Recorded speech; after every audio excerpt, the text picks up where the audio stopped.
Hi, welcome to 8th grade language arts with Mrs. Sauerbeyer. I'm so excited to be your teacher this year and can't wait to see you.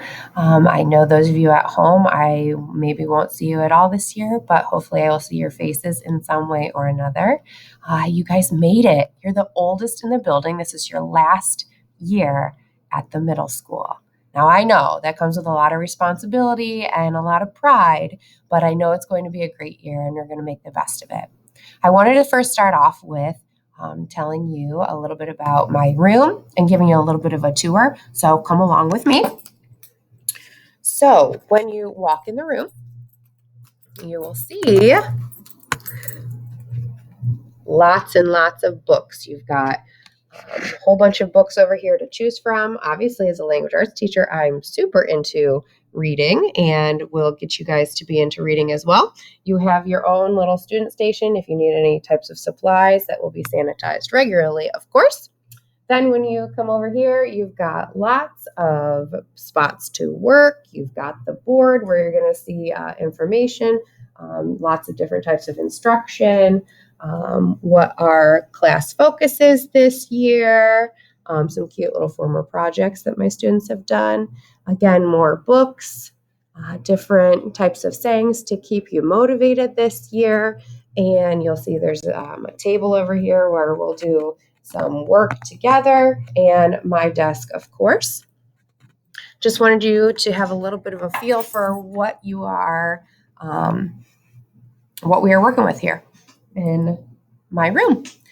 So just a little bit about me. Again, my name is Mrs. Sauerbeyer. Lots of my students over the years have just called me Mrs. S or just called me S. I don't find that disrespectful at all, so go ahead and feel free to call me any of those things. If you call me anything outside of that, though, I'll probably be like, what? A little bit offended. So just stick with one of those, okay? Mrs. Sauerbeyer, Mrs. S, or just S. I've been teaching at Jackson for 11 years, and I previously have taught 7th grade as well as 6th grade, and now I'm here in 8th grade. Some of you, I am happy to see that I have you in my class again. I might have had you in 6th grade, or I might have also had you in 7th grade. So you get double dose of Mrs. S. I have 2 boys. My oldest is 6 years old, and he is going into 1st grade, and his name is Dane. And he's very analytical and very serious and very cautious, which is very different than my other boy. Declan is 2 years old. He's very lighthearted, very silly, and he's always smiling. He's definitely the clown in our family.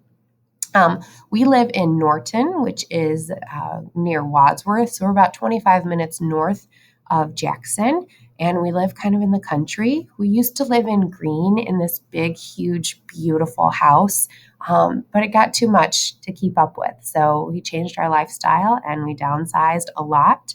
We went from a 4,000 square foot house down to a 900 square foot house, so we had to get rid of a lot to make it fit. But we have a half acre of land now, and we are always outside, or we'll be on our screened-in porch, just trying to enjoy each other instead of mom spending all the time cleaning her house.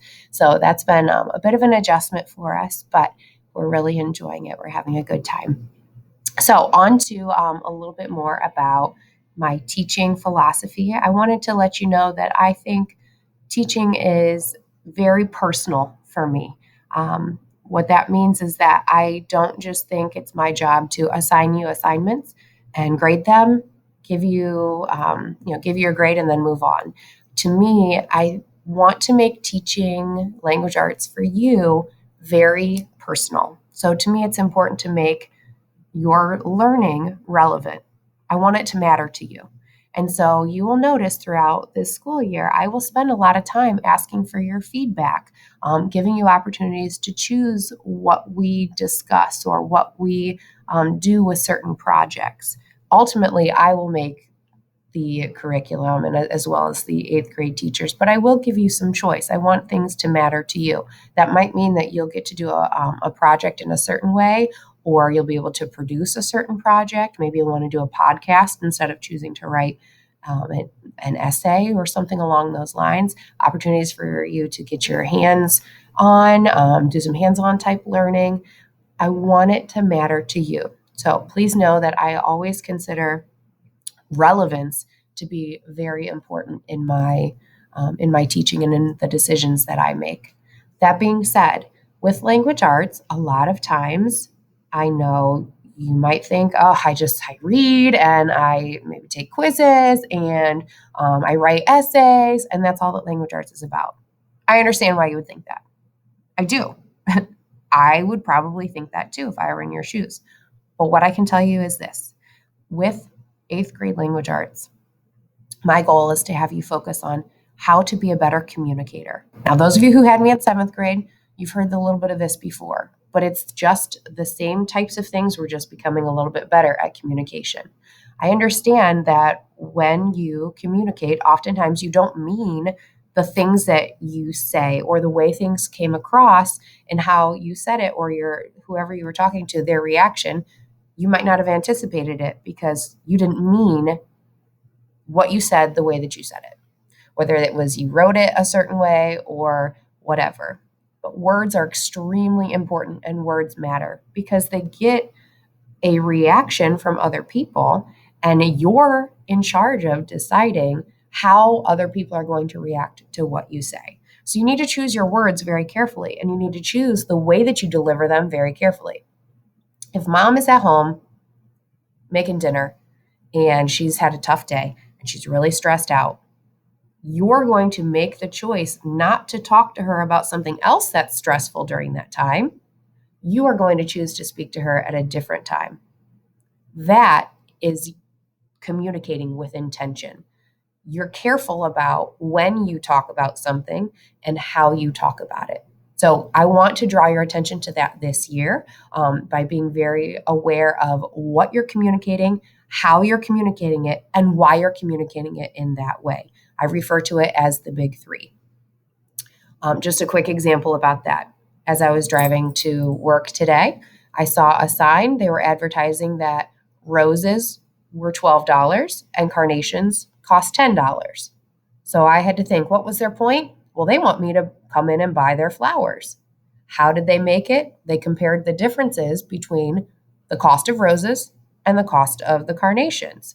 Why would they do that? Well, if they do that, they'll see that I'll understand as the person reading it, that roses only cost $2 more than carnations. So if I'm going to go in there and buy some flowers, I might as well spend those extra $2 because I'm getting prettier, more expensive product, the roses, than the $10 carnations.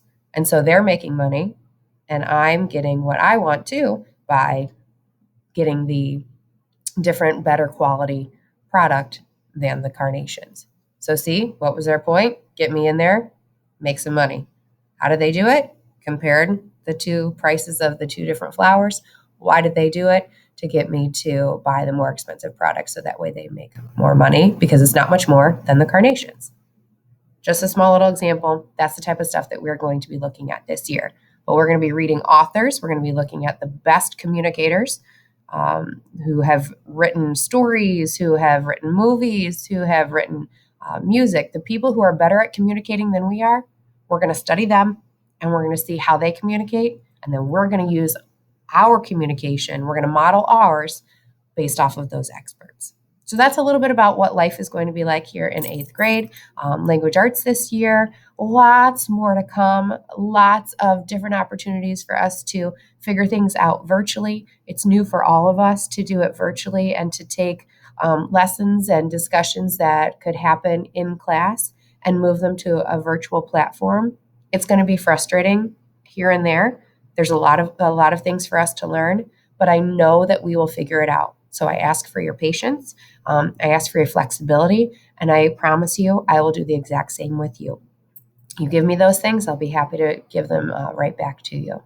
As always, my former students know, and now my new students, I want you to know I care very much about you as people. I want to make you better, and I'm here, I'm on your side. So please let me know if there's anything I can do for you. Just send me an email, and I will happily get back to you as soon as I can. Hopefully, we'll have a great year. I know we'll make it one, and I can't wait to see you. I'm so glad that you're in my class. See you soon.